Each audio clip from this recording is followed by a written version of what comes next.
Hello everyone, welcome back to JRF अड्डा।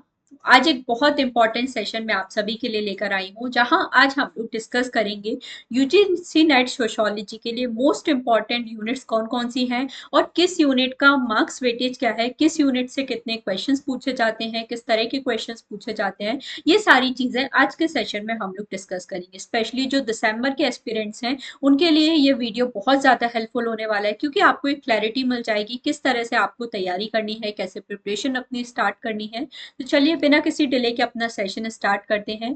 जो भी फॉर द फर्स्ट टाइम मुझे देख रहे हैं, मेरा नाम जूही जैन है। Paper one communication and paper two sociology की क्लासेस मैं आपके लिए लेकर आती हूँ। ये मेरी कुछ क्वालिफिकेशंस हैं।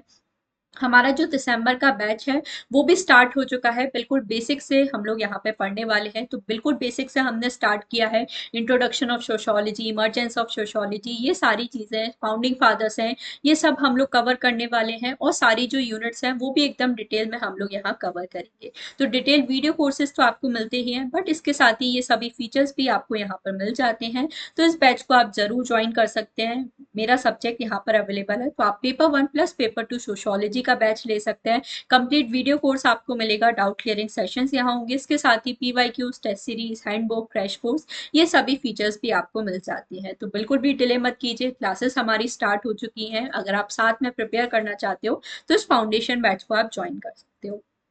और फ्री लाइव टेस्ट भी कंडक्ट किए जा रहे हैं जेआरएफ अड्डा ऐप पर। और काफी सारे जो फ्री क्लासेस के पीडीएफ हैं वो भी आपको जेआरएफ अड्डा ऐप पर मिल जाते हैं, तो इसे भी आप इंस्टॉल कर लीजिए।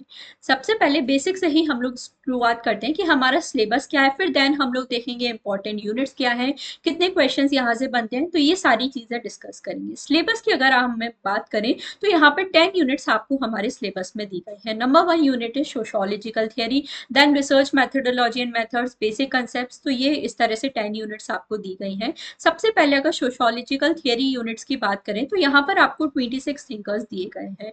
तो ये जो सारे 26 थिंकर्स हैं 5 सेक्शंस में हमारे डिवाइडेड हैं। 4 सेक्शंस लगभग 20 हमारे वेस्टर्न थिंकर्स हमें यहाँ पर पढ़ने हैं और 6 हमारे इंडियन थिंकर्स इस सिलेबस में दिए गए हैं। तो ये जो थिंकर्स हैं आपको बहुत ज्यादा डीपली और थॉरोली स्टडी करने होते हैं, क्योंकि बाकी यूनिट्स में भी ये थिंकर्स आपको हेल्प करते हैं। तो जो मोस्ट इंपॉर्टेंट यूनिट है that is unit one sociological theory, बिल्कुल यहीं से आपको शुरुआत करनी होगी। इससे पहले कुछ बेसिक्स आपको पता होनी चाहिए, तो वो आपको क्लियरिटी होनी चाहिए कि सोशोलॉजी क्या है, कैसे इमर्जेंस हुआ, फाउंडिंग फादर्स जो हमारे हैं जैसे ऑगस्ट कॉम्ट, हर्बर्ट स्पेंसर, तो इन सब के बारे में तो आपको बेसिक्स में पता होना चाहिए। बट उसके बाद जो सोशोलॉजिकल थियरी यूनिट आती है सबसे ज्यादा इंपॉर्टेंट यूनिट है, क्योंकि ये जो 26 थिंकर्स हैं, इनके जो भी थियरीज हैं, कंसेप्ट हैं, ये पूरा आपका बेस है सोशोलॉजी का। तो ये आपको बहुत ज्यादा अच्छे से सब्जेक्ट को समझने में हेल्प करेगा। और इसके साथ ही बाकी सभी यूनिट्स में भी ये थिंकर से रिलेटेड क्वेश्चन बनते हैं, कंसेप्ट आपको पूछे जाते हैं। तो सबसे इंपॉर्टेंट यूनिट सोशोलॉजिकल थियरी है, इसे प्रिपेयर करना है। नेक्स्ट बात करें unit two research methodology and method, ये आपको पेपर वन में भी हेल्प करती है, पेपर टू में भी हेल्प करती है, क्योंकि दोनों में ही हमारा रिसर्च है। तो जो बेसिक्स है रिसर्च के, जैसे रिसर्च के क्या फीचर्स हैं, टाइप्स ऑफ रिसर्च क्या है, स्टेप्स क्या है, सैम्पलिंग क्या है, ये सारी चीजें आपको पेपर वन पेपर टू में हेल्प करेंगी। बट आपको यहाँ पे एडिशन ये हो जाता है कि सोशोलॉजी में आपको थिंकर्स भी एड ऑन हो जाते हैं कि कौन से थिंकर ने कौन सा रिसर्च मेथड यूज किया है, कहाँ पर उन्होंने फील्ड वर्क किया है। तो ये सारे कुछ एक्स्ट्रा टॉपिक हैं जो आपको यहाँ पर प्रिपेयर करने होते हैं। तो अगेन ये इंपॉर्टेंट यूनिट है paper one and paper two के पर्सपेक्टिव से। थर्ड यूनिट हमारी आती है बेसिक कंसेप्ट एंड इंस्टीट्यूशन। तो जैसा इस यूनिट का नेम है बिल्कुल बेसिक, तो वैसे ही ये आपके जो बेसिक कंसेप्ट हैं उनको क्लियर करती है। जैसे यहाँ पर आप बिल्कुल बेसिक कंसेप्ट पढ़ते हो सोशोलॉजी के, कल्चर क्या है, सोशल स्ट्रक्चर क्या होता है। अगर आप सोशोलॉजी पढ़ रहे हो तो ये कुछ बेसिक टर्म्स हैं, कंसेप्ट हैं, जिनका मीनिंग आपको अच्छे से पता होनी चाहिए। तो ये जो यूनिट है ये बिल्कुल आपका बेस बनाती है सोशोलॉजी का। सभी यूनिट्स में ये जो कंसेप्ट है आपको हमेशा हेल्प करेंगे। तो जो मोस्ट इंपॉर्टेंट यूनिट है that is basic concept and institution. और यहाँ पर आप सोशल इंस्टीट्यूशन के बारे में भी पढ़ते हो। 6 सोशल इंस्टीट्यूशन हमें दिए गए हैं, family, marriage and kinship, polity, economy, religion, education, law and customs. तो अगेन ये जो इंस्टीट्यूशन है इनके बेसिस पे आपकी बाकी की जो यूनिट्स है वो डिपेंड करती हैं। जैसे हम लोग यहाँ पे रिलीजन का टॉपिक पढ़ते हैं जो आपको यूनिट 10 में हमारा हेल्प करता है। आप यहाँ पे एजुकेशन का टॉपिक करते हो जो अगेन यूनिट 10 का पार्ट है। हम यहाँ पे फैमिली मैरिज एंड किनशिप के बारे में पढ़ते हैं, तो वो एक सेपरेट यूनिट ही हमें दिया गया है, तो काफी हद तक वो यूनिट 3 से रिलेट हो जाता है। इकोनॉमी का टॉपिक हम लोग पढ़ते हैं, जो अगेन हमारा यूनिट है। पॉलिटी का टॉपिक हम लोग सोशल इंस्टीट्यूशन में पढ़ते हैं, जो अगेन आपका यूनिट 5 से रिलेटेड है। तो ये जो basic institution and basic concept and institution unit है, ये आपका पूरा बेस है, इसे आप कभी भी स्किप नहीं कर सकते, कोई भी पार्ट इसमें स्किप नहीं कर सकते। सारी बिल्कुल फंडामेंटल बेसिक चीजें हैं जो आपको हमेशा प्रिपेयर करनी चाहिए। तो ये जो 3 यूनिट्स हैं, ये सबसे ज्यादा इंपॉर्टेंट, तो इन्हें हम लोग बिल्कुल कह सकते हैं मोस्ट इंपॉर्टेंट यूनिट है, क्योंकि लगभग 50 to 60% या इवन मोर देन 60% सिलेबस है हमारा इन्हीं तीनों में से कवर होता है। इसके अलावा बाकी यूनिट्स की बात करें तो ये 3 तो आपको 100% करके ही जानी है, इसमें से कुछ भी आप स्किप नहीं कर सकते। इसके बाद देखें रूरल एंड अर्बन ट्रांसफॉर्मेशन, तो यहाँ से भी काफी अच्छे खासे क्वेश्चंस हमारे बन जाते हैं। रूरल सोशियोलॉजी के बारे में आप इसमें पढ़ते हो, एंड अर्बन सोशियोलॉजी, तो काफी बेसिक यूनिट है, बहुत ज्यादा स्कोरिंग यूनिट में से बोलूंगी, एंड काफी नंबर ऑफ क्वेश्चंस भी यहाँ से पूछे जाते है, तो ये यूनिट इंपॉर्टेंट है।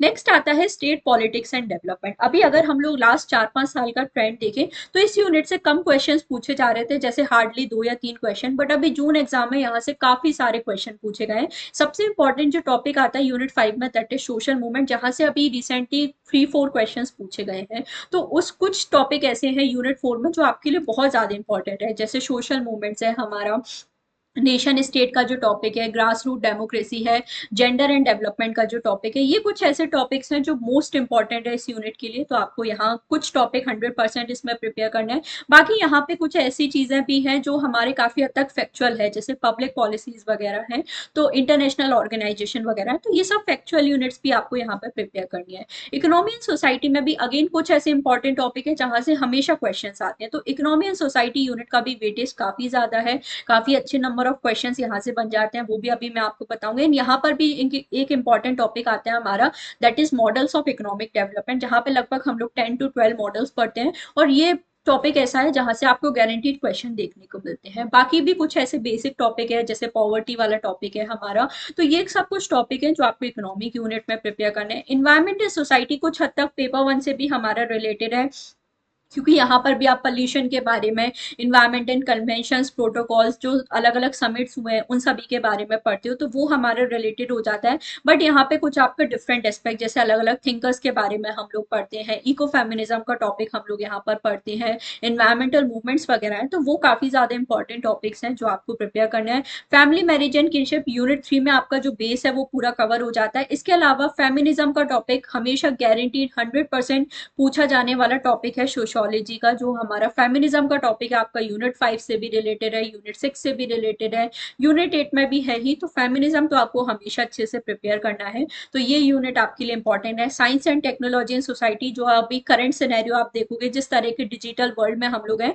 तो ये यूनिट काफी इंपॉर्टेंट हो जाती है। Culture and symbolic transformation, again जो कल्चर का टॉपिक है वो यूनिट 3 से आपका रिलेटेड हो जाता है, तो ये सारी चीजें इस तरह से प्रिपेयर करनी है। बट जो मेरे अकॉर्डिंग मोस्ट इंपॉर्टेंट यूनिट है वो ये है, unit first second and third सबसे ज्यादा इंपॉर्टेंट है, इन्हें आपको 100% प्रिपेयर करना है। इसके अलावा अगर हम वो रैंक करें, तो यूनिट 4 आपके लिए इंपॉर्टेंट हो जाती है, यूनिट 6 हमारे लिए इंपॉर्टेंट हो जाती है, और बाकी जो यूनिट, ये जो 5 टॉप मोस्ट यूनिट है जो आपके लिए 100% प्रिपेयर करनी है, बाकी भी यूनिट हमारे लिए इंपॉर्टेंट है, बट आपको कुछ सिलेक्टिवली टॉपिक, कुछ सिलेक्टिव टॉपिक्स ऐसे हैं जो आपको 100% प्रिपेयर करने होते हैं। बाकी कुछ टॉपिक्स ऐसे भी होते हैं जो आप थोड़ा बहुत अवॉइड कर सकते हो, या जितने वहां से फ्रिक्वेंटली क्वेश्चंस नहीं पूछे जाते हैं, तो वो सब आपको प्रिपेयर करना है। अगर मैं वेटेज की बात करूँ तो किस यूनिट को कितना वेटेज दिया जाता है, जैसे मैंने आपको बोला ही है, unit first second and third सबसे ज्यादा इंपॉर्टेंट है, तो सबसे ज्यादा वेटेज है, लगभग आप मान के चलिए आपके 25 to 30+ क्वेश्चन हैं जो इन तीनों यूनिट से बन जाता है। क्योंकि ये यूनिट बाकी यूनिट से भी हमारी रिलेटेड है,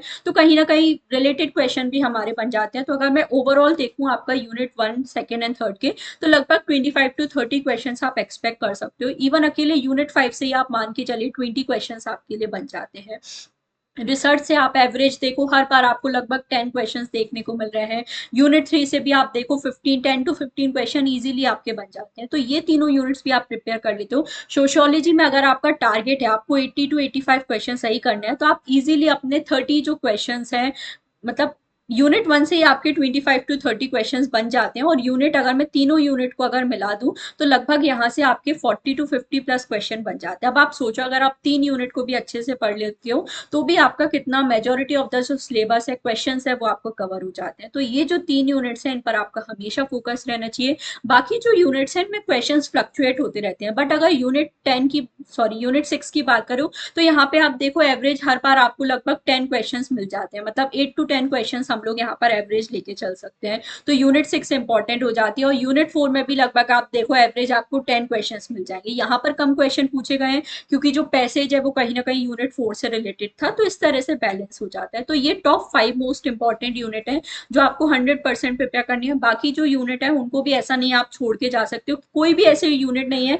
जिसे आप कंप्लीटली छोड़ के चले जाओ तो हो जाएगा, ऐसा नहीं है, आपको हर यूनिट पढ़नी पड़ेगी। बट ये है टॉपिक आप सिलेक्टिवली अपने चूज कर सकते हो, तो ये चीजें आपको इस तरह से यहाँ पर प्रिपेयर करनी है। तो आई होप आपको समझ में आया है मोस्ट इंपॉर्टेंट यूनिट कौन सी है, क्या वेटेज उनका रहता है, तो इसी तरह से आपको तैयारी करनी है।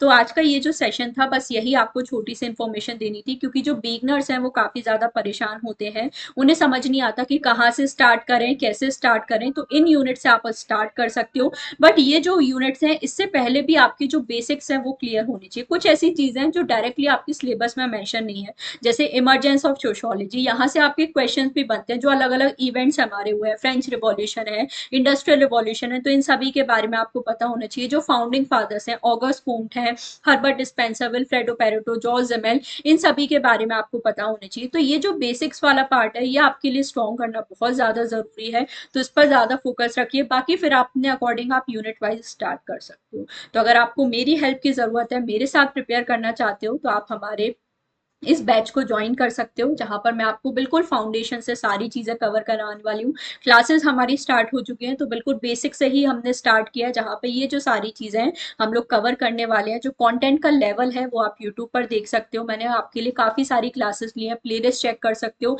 इसके अलावा मैंने आपके लिए इंपॉर्टेंट टॉपिक्स भी बताए हैं यूनिट वाइज, तो आप वो भी देख सकते हो। ये सारी वीडियोज आपको प्लेलिस्ट में मिल जाएंगी, तो प्लेलिस्ट जरूर विजिट कीजिए, आपको आइडिया लग जाएगा कि किस तरह से तैयारी करनी है, क्या इंपॉर्टेंट टॉपिक्स हैं, किस यूनिट में किस चीज पर ज्यादा फोकस करना है, ये सब आपको क्लैरिटी मिल जाएगी। कंटेंट का लेवल अगर आप देखना चाहते हो तो ये मैराथन आप देख सकते हो, आपको बिल्कुल क्लैरिटी मिल जाएगी कि अगर हम लोग 3 घंटे में एक यूनिट में मैं आपको इतना सब पढ़ा सकती हूँ, तो आप सोच के देखिए अगर 5 टू 6 मंथ्स का हमारा कोर्स होगा तो इसमें कितने अच्छे से हम लोग सारी चीजें कवर कर सकते हैं। बट एक जो मिस्टेक है जो काफी सारे स्टूडेंट करते हैं, तो उनको मैं जरूर बोलना चाहूंगी, कई बार मैराथन देखकर हमें ऐसा लगता है कि ठीक है, जब 3 घंटे में पूरी यूनिट कवर हो रही है तो क्यों हम लोग 5 टू 6 मंथ दे प्रिपरेशन में। ठीक है, हो सकता है आप चलो गलती से इस बार एग्जाम क्लियर कर लो, बट आगे जाके आपको बहुत ज्यादा प्रॉब्लम होने वाली है अगर आप सिर्फ शॉर्टकट के भरोसे बैठे हो। क्योंकि आगे जाके आप प्रोफेसर बनोगे, रिसर्च स्कॉलर बनोगे, तो सबसे पहले आपकी खुद के बेसिक्स क्लियर होने चाहिए, हर चीज की इन डेप्थ नॉलेज आपको होना चाहिए।